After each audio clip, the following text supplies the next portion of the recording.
aku udah pernah liatin videonya ke kalian, bahwa sebenarnya bisa jadi di dalam tubuh kita tuh ada banyak sel-sel tumor. Kenapa bisa begitu? Karena sel-sel kita terus-terusan membelah. Setiap 1 juta kali pembelahan akan ada kesalahan.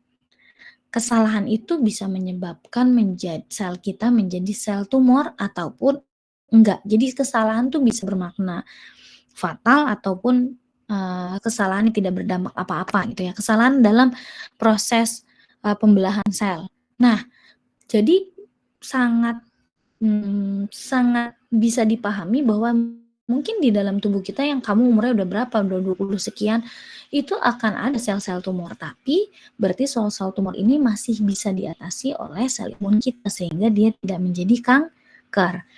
Kenapa bisa begitu? Kita lihat, ketika ada sel tumor ini akan merilis DAMPS. Siapa DAMPS-nya? Tadi contoh S100 protein.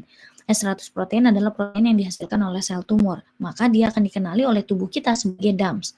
Kalau dia udah dikenali sebagai DAMS, ya DAMS itu juga sebagai tumor antigen ya. Intinya ini adalah antigen dua-duanya sama. Tapi ada beberapa antigen lain yang tidak termasuk DAMS. Intinya adalah si tumor akan menghasilkan suatu protein yang akan dikenali oleh tubuh, oleh sistem imun kita.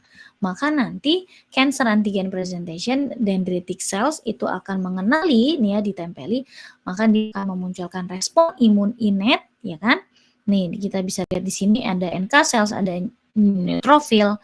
Kemudian dia akan makan, mereka kan fagosit ya, dia akan memakan sel-sel kankernya. Tapi kalaupun misalnya ini terjadi tapi belum cukup, maka nanti dia akan memanggil sistem imun adaptif kita. Sistem imun adaptif kita kan ngendon ya di terminalnya adalah lymph node, nodus limfa. Maka nanti si imun adaptif akan travels, akan jalan melalui vaskuler menuju situs target. Siapa itu sistem imun adaptif? Yaitu sel T sitotoksik ya, maupun sel B plasma yang akan menghasilkan antibodi. Tapi untuk kanker ini spesifik, yaitu sel T sitotoksik gitu. Antibodi nggak terlalu banyak diproduksi atau ya nggak ada referensi terkait antibodi pada kanker, karena yang lebih banyak bekerja sitotoksik. Kenapa? Karena sel sitotoksik itu kan spesifik. Dia langsung membunuh si sel-sel tumornya. Maka nanti dia akan berikatan ya pada reseptor sel T-nya yang dimiliki oleh si sel tumor. Kemudian nanti akan dirilislah sitokin untuk membunuh si sel tumor. Kita udah pernah lihat videonya. Nah, masalahnya adalah ketika sel T sitotoksik menempel dengan sel tumor, itu ada banyak banget reseptor yang harus nempel. Tumor killing activity of effector cells, artinya si sel T dengan sel tumor harus nempel di reseptor FASL, PDL1, HLA-G, bla bla bla, ini semua harus nempel. Ketika dia sudah menempel, semua nempel, baru nanti akan bisa dibunuh si sel tumor itu. Kalian pernah lihat ya videonya, mudah-mudahan ingat. Nah, jadi ada kondisi dong berarti ketika sel tumornya udah mutasi sehingga misal beberapa reseptor ini jadi nggak ada. Maka jadinya sinyal untuk membunuh sel tumor tidak bisa dilakukan oleh sel T. Atau kebalikan, bukannya nggak ada, malah diperbanyak. Nah, contoh yang paling terkenal di dunia kanker itu adalah sel-sel kankernya memperbanyak PDL1. Ekspresi PDL1-nya tuh banyak banget. Jadi, lah sel T punya cuma satu reseptor PD1-nya yang temenan akan sama PDL1. Berarti PDL1 lainnya, reseptor PDL1 lainnya nggak nempel sama sel T. Maka sel T jadi nggak bisa ngebunuh sel tumor. Paham? Paham nggak? Hai guys, paham nggak? Halo? Paham, Ibu. Ya gitu ya, ini penting banget. Kenapa teman-teman perlu ketahui bagian sini? Karena ini nanti berkaitan dengan terapi kanker. Jadi pada kanker, itu ada namanya imunoterapi, kalau kalian pastinya udah pernah dengar ya sebagai anak farmasi mah, harusnya. Ini nggak usah leh, ini ya. Eee, Imunoterapi itu berarti artinya kita mengoptimalisasi sel T supaya bisa ngebunuh sel kankernya. Kalau tadi misalnya PD-L1-nya banyak, tapi, sel T-nya kan nggak punya PD-L1, PD-1 nggak bisa nempel, jadi nggak bisa ngebunuh, maka nanti ada obat yang diberikan untuk menginhibisi PD-L1 atau memblok si reseptor PD-L1-nya, sehingga dia jadi bisa sel T tetap bisa membunuh si sel tumornya, ya. Slating ini adalah informasi, microenvironment, jadi lingkungan sel tumor itu dipenuhi oleh banyak sekali sistem imun kita, sel-sel imun. Ini sel tumor, itu ada dikelilingi oleh, makrofag, dendrit, neutrofil, eosinofil, dan lain sebagainya, semua tuh bekerja keras untuk ngilangin si tumor. Sehingga apa? Pasti berarti ada banyak inflamasi juga di sini. Maka kalau pasien kanker itu pasti ada terus-terusan inflamasi, ya. Itu yang menyebabkan juga kondisi tubuhnya akan terus lemah gitu, karena dia tubuhnya terus-terusan sedang berjuang. Beda sama kalau kita keinfeksi bakteri, virus, habis selesai virus hilang, selesai bakteri hilang, tubuh kita kembali lagi normal. Tapi kalau tumor, itu prosesnya panjang sekali. Jadi biasanya diawali dengan demam misalnya. Jadi demam itu sangat common terjadi di pasien kanker karena respon inflamasinya pun banyak ya. Sedangkan demam itu kan adalah salah satu tanda bahwa ada inflamasi ya. Nah, yang tadi aku sebut dengan imunoterapi itu ada berbagai jenis. Yang pertama immune checkpoint inhibitor.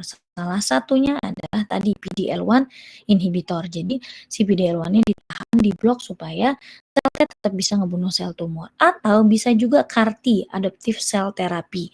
Ini kita masukin sel T yang sudah dimodifikasi ke dalam tubuh. Supaya apa? Sel T-nya tuh sel T yang udah jagoan, yang udah keren. Ini kalau kalian lihat-lihat ya, kalau kalian tertarik ya, ini tuh keren banget.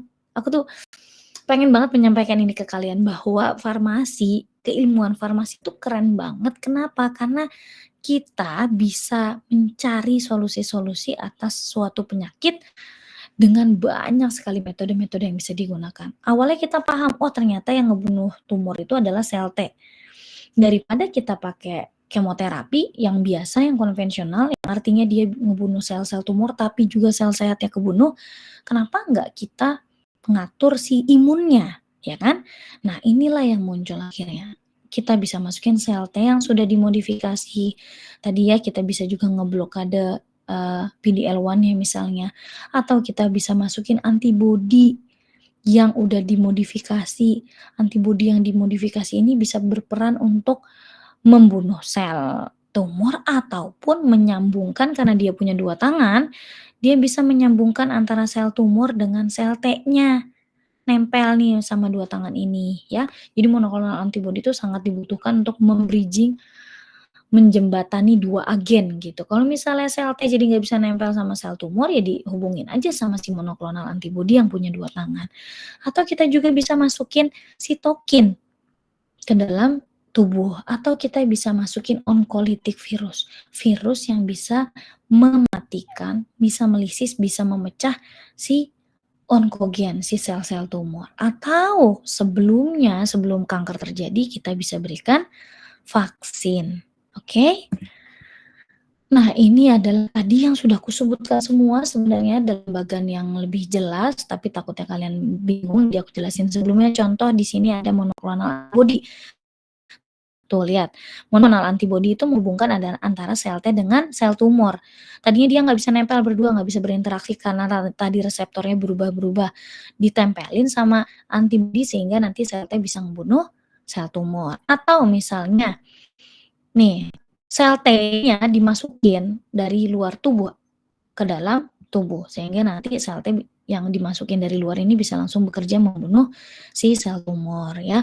Atau kita bisa juga gunakan vaksin. Kalau vaksin ya berarti kita memasukkan prinsipnya vaksin ya, kita memasukkan komponen dari si tumor untuk akhirnya supaya bisa memunculkan respon imun duluan, sehingga nanti ketika beneran ada, dia udah tahu akan memproduksi lebih banyak lagi. Atau diberikanlah oncolytic virus. Oncolytic virus ini isinya adalah komponen virus yang bisa memecah sel-sel tumor nih, jadi onkolisis terjadi, gitu ya. Jadi ini adalah terapi modernnya kanker, gitu. Sedangkan kalau yang konvensional nih, kemoterapi konvensional, dia mah langsung ngebunuh sel tumornya, tapi sporadis, jadi efek sampingnya pun besar sekali. Sedangkan kalau imunoterapi, efek sampingnya jadi lebih minim, gitu. Tapi ternyata sama dengan antivirus, sama dengan antibiotik, imunoterapi pun bisa resisten. Kenapa seperti itu? Karena tumor pun pintar. Ketika misalnya di awal diberikan imunoterapi, si sel-sel tumor itu akan mati karena dikelilingi oleh banyak sekali sel imun, ya kan? Kemudian suatu hari dia mulai kenal, oh ternyata strateginya mereka, kita ya, itu dengan mengatur si sistem imun, maka dia nanti pelan-pelan akan merubah genetiknya, akan merubah materi genetiknya menjadi lebih tidak stabil sehingga nanti menyebabkan si tumornya itu jadi pura-pura tidur.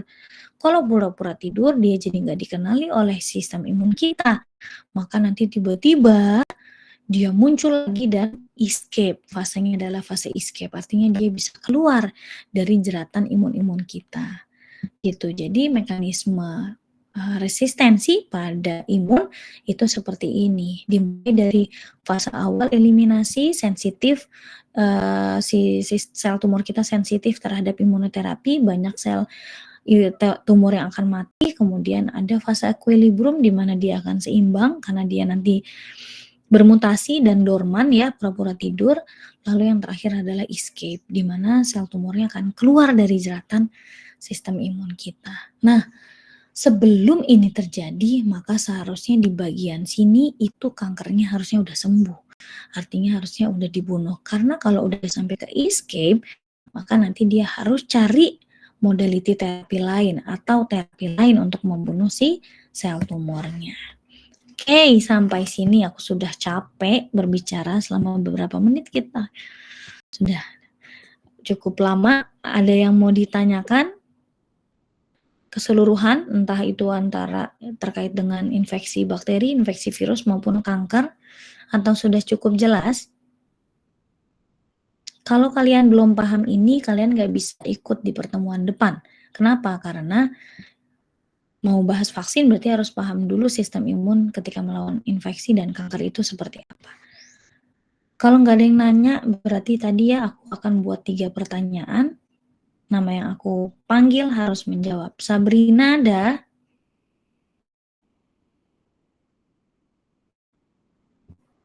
Sabrina ada? 1, 2. Sabrina siapa sih ini namanya? Sabrina F. 3, nggak ada ya Sabrina? Oke, sip. Ada, Kamu Bu. buru-buru. Dari mana Sabrina? Maaf Ibu, tadi lagi ngambil minum. Oke, aku tanya ya, kamu harus bisa jawab. Kamu bisa jelasin nggak contoh yang immune checkpoint inhibitor itu seperti apa?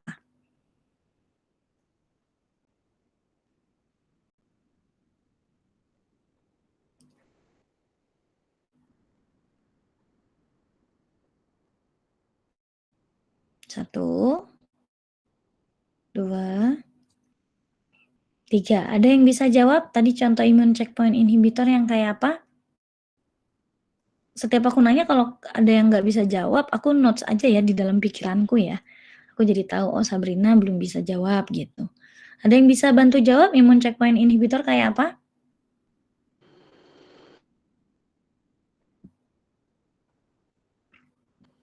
Yang tadi berkaitan dengan PD-L1, ada yang mau jawab? Memblokade, Bu. Iya, siapa nih? Sorry, siapa yang jawab? Mili, Bu. Mili, blokade gimana tadi? Yang diblok apanya tadi contoh?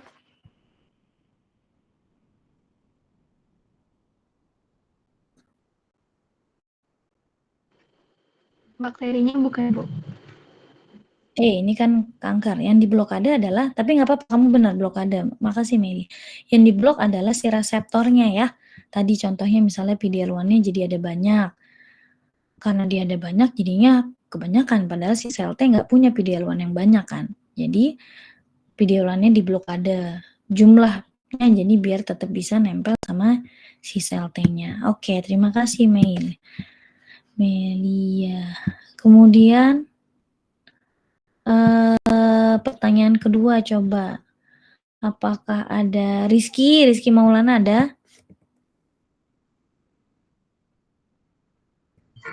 Saya Bu hadir Bu.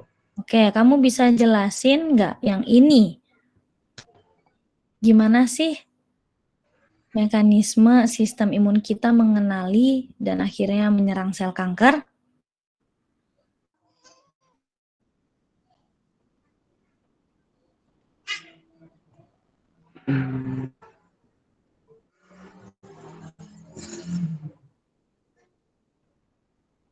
Dicoba aja dulu. Tadi yang mana Bu? Maaf Bu. Apanya ini? Gimana mekanisme ini? Bisa jelasin ulang nggak kamu? Dimulai dari sini.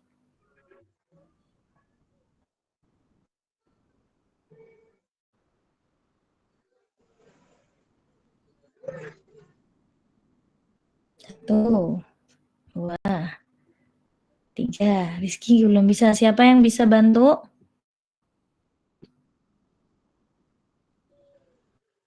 Siapa yang bisa bantu jelasin ini?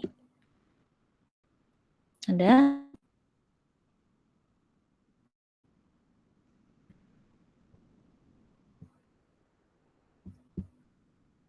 Nggak ada? Bisa?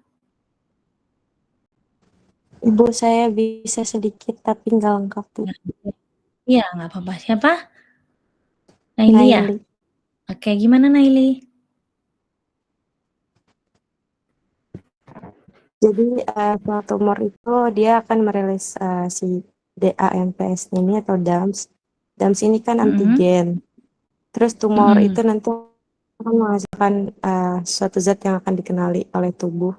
Seperti respon imun innate itu yang ada berapa tadi, Ibu. Terus nanti baru akan si respon imun innate ini akan memakan sel-sel tumor itu, sel-sel kanker. Ya, yang Terus, ini ya. Terus? iya. Terus aku lupa di bagian yang di traffic of T cell itu, Bu. Iya, nanti dia manggil sistem imun adaptif, khususnya adalah sel T ya, sel T sitotoksik. Karena pada kanker yang akan diaktifasi banyaknya adalah sel T. Oke, terima kasih Naili. Nanti sel T-nya akan datang ke situs targetnya untuk membunuh si sel. Sederhana kan ya? Terima kasih banyak Naili. Oke, satu pertanyaan lagi. Oke, balik lagi ke sini. Ini mungkin tadi udah ditanya ya. Kita sini aja deh. Nah, ada yang bisa bantu menjelaskan tadi skema ini tuh ujung-ujungnya seperti apa? Apa yang akan terjadi ketika mekanisme ini terjadi? Paham nggak pertanyaannya? Jadi aku tadi udah jelasin. Virusnya apa, kemudian nanti akan dikenali oleh siapa, kemudian nanti dia akan memunculkan respon apa. Sebelum dilempar ke yang mau jawab, aku coba panggil dulu Yurisdada.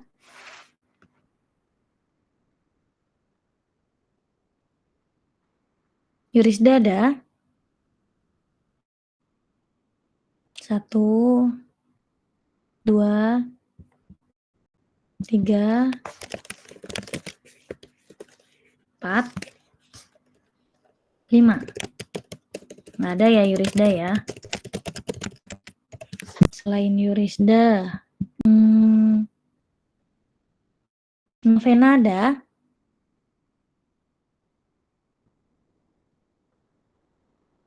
Novena ada nggak? 1. Ada, Ibu. Oke, kamu bisa coba aja dulu jelasin kira-kira ini yang tadi aku jelasin tuh seperti apa. Ya silakan, dicoba aja dulu Nov. Mungkin ya tadi pertanyaannya ujungnya gitu ya, Bu? Atau misalnya kamu bisa contohin, ada misalnya virus apa, tipenya misalnya yang ini, dikenali oleh ini gitu. Kemudian nanti responnya menjadi apa. Mungkin Bu kalau Hmm. ujungnya mekanisme di gambar itu aktivasi transkripsi gen di inti selnya itu bakal ngehasilin sitokin proinflamasi sama interferon tipe 1, bener gak Bu? Iya betul, kalau untuk yang virus tapi fokusnya adalah si interferon ya. Lebih banyaknya di interferon. Kalau inflammatory cytokine itu yang disebabkan dimunculkan oleh ini si bakteri. Oke, ya nggak apa-apa. Nanti yang lebih sempurnanya adalah nanti Novena bisa jelasin misalnya di sini, virus dengan materi genetik yang RNA double strand itu akan dikenali oleh TLR3 ya sebagai PRR-nya, baru nanti memunculkan faktor transkripsinya untuk merilis si interferon gitu ya. Interferon buat apa? Dia adalah mediator inflamasinya gitu ya. Oke, terima kasih Novena. Karena sudah 3 pertanyaan, aku cukupkan materi hari ini. Kalau memang nggak ada yang mau nanya lagi, berarti sudah cukup jelas harusnya. Aku akan buatkan soal-soal buat UAS teman-teman, semua akan muncul dari slide-slide yang pernah aku berikan, dan tadi juga udah ada beberapa bocoran ya, kisi-kisi, meskipun nanti teman-teman boleh diskusi, boleh lihat, bisa open book, tapi kalau dari kalian semua nggak ada yang ngerti atau sedikit yang paham, kalian akan kesusahan sendiri karena waktunya tidak terlalu banyak. Jadi tetap harus belajar dulu, tetap harus belajar ngobrol sama teman-teman yang lain yang udah paham. Kurang lebihnya nanti mungkin nggak akan beda jauh caranya, mekanismenya dengan yang UTS ya. Tetap pakai G-form, soalnya kurang lebih juga nggak terlalu beda. Mungkin kemarin berapa sih soalnya UTS tuh kalian? 25? Berapa ya? Ingat nggak? Ya kurang lebih segitulah ya. Dengan nanti paling tambahannya ada 1 isian ataupun esai. Oke? Kalau teman-teman sepakat, kita lakukan UAS-nya di minggu depan. Kalau teman-teman nggak sepakat, ada alasan-alasan lain lah, pertimbangan-pertimbangan kalian, kita berarti lakukannya di minggu UAS. Terserah kalian, nanti tolong dikabarin oleh PJ ya, Dinda dan Wulan. Oke, kalau gitu terima kasih banyak. Kita tutup dengan hamdalah, alhamdulillahirrahmanirrahim. Mudah-mudahan apa yang aku sampaikan bisa nyampe ke otak teman-teman dan mudah-mudahan bisa bermanfaat buat kalian ataupun buat keluarga kalian tentunya. Ya, ini dasar buat menjadi calon apoteker yang baik. Sekali lagi kalian saat ini belum jadi apoteker, tapi apapun yang kalian pelajari di hari ini itu pasti akan bermanfaat buat nanti ketika udah jadi apoteker. Ya, jadi nanti dikenal, oh apoteker anak Esa Unggul, alumni Esa Unggul tuh pintar gitu. Pintar tuh artinya bisa membantu pasien gitu. Oke. Terima kasih. See you. Aku izin matiin ya. Terima kasih Bu. Terima kasih Ya. Bu.